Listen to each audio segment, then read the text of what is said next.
question. What do you think of when I say mathematics? Equations. School. Difficult. Mathematics is Good. beautiful. I like.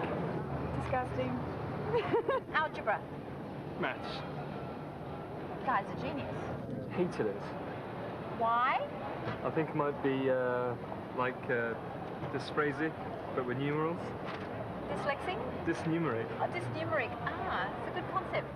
I'll be honest with you, maths was not my best subject at school. In fact, I didn't really know the difference between a decimal point and a full stop.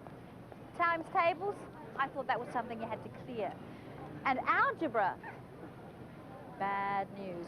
If only I'd known then what I know now, which is that algebra is just the basic language of mathematics, and it has a lot of practical applications. What happens when a square of metal is heated? If the length of each side of the square is 1 metre, its area is 1 metre squared. When this metal heats up, the length of each side increases by 0.01 metre. So the area is 1 plus 0.01 squared. Expressions such as a plus b to the power of n are called binomial products, and such products can be written out in expanded form by multiplying the individual brackets of a plus b together. Here are the expansions of the first few powers of a plus b. Can you see any pattern? The power of a starts at n and goes down to 0, while the power of b starts at 0 and goes up to n. But what about the coefficients, the whole numbers in front of the algebraic terms? Here they are arranged in the form of a triangle. Inductively, we can look at the pattern formed by the coefficients and see how the triangle is built up. Each row starts and ends with a 1. Any other number in the triangle is the sum of the numbers diagonally above it in the next row up. So the next row of numbers will be 1, 5, 10, 10, 5, 1.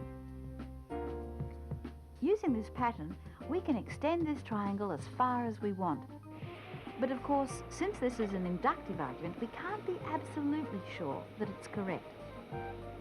Deductively, we can prove that any particular row of the triangle is correct by actually expanding a binomial.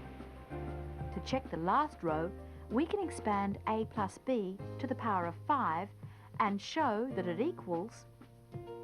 There's a shorter way of doing this. Let's write and then use the expansion for a plus b to the power of 4, which we calculated earlier.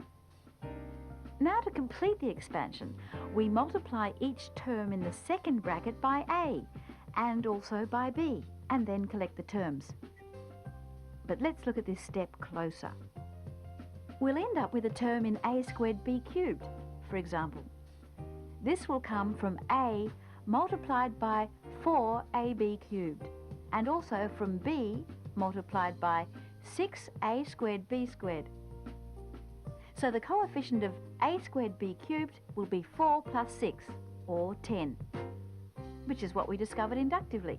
Any coefficient is the sum of the two numbers diagonally above it in the previous row. Using this method, we can work out the values when a square of metal expands.